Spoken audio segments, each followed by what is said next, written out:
ये मॉन्स्टर अपने घर पार्टी रखता है, लेकिन इंसान इसे अपने ही घर से बाहर निकाल देते हैं। ये अपनी टॉफी खा रहा था, तभी एक ज़ोंबी गाजर वहाँ आ जाती है। तो मॉन्स्टर सोचता है कि इंसान गाजर की क्या एक्टिंग कर रहा है। तो गाजर कहती है भूतनी के ओरिजिनल हूँ, पर मॉन्स्टर उसकी नहीं सुनता और गाजर को पार्टी में फेंक देता है। गाजर अंदर जाते ही एक इंसान को काट लेती है और वो ज़ोंबी बन जाता है, जिससे सभी लोग पार्टी छोड़कर भागने लगते हैं। तभी उसका दोस्त गाजर को शूट कर देता है, जिससे वो इंसान ठीक हो जाता है और कॉकरोच मॉन्स्टर को बताता है कि ये ज़ोंबी गाजर है। इतने में गाजर के टुकड़ों से नई गाजरें बनने लगती है और इन पर हमला कर देती है। तो कॉकरोच बताता है कि शायद हमें मशीन से हमला नहीं करना चाहिए, क्योंकि उसका दोस्त मशीन से जितनी गाजरों को मारता उससे ज्यादा वहाँ टपक जाती।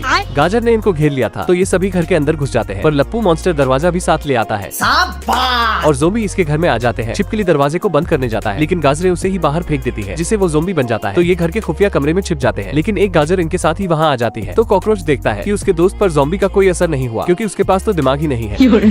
तो कॉकरोच उसे सभी गाजर खाने को कहता है। तभी गाजर कॉकरोच को भी काट लेती है, तो ये गाजरों को खाने लगता है, पर इसके दोस्त फिर भी ठीक नहीं हुए। तभी इसे एक और गाजर दिखती है जो टॉफी चुरा कर भाग रही थी। उसे खाते ही इसके दोस्त ठीक हो जाते हैं।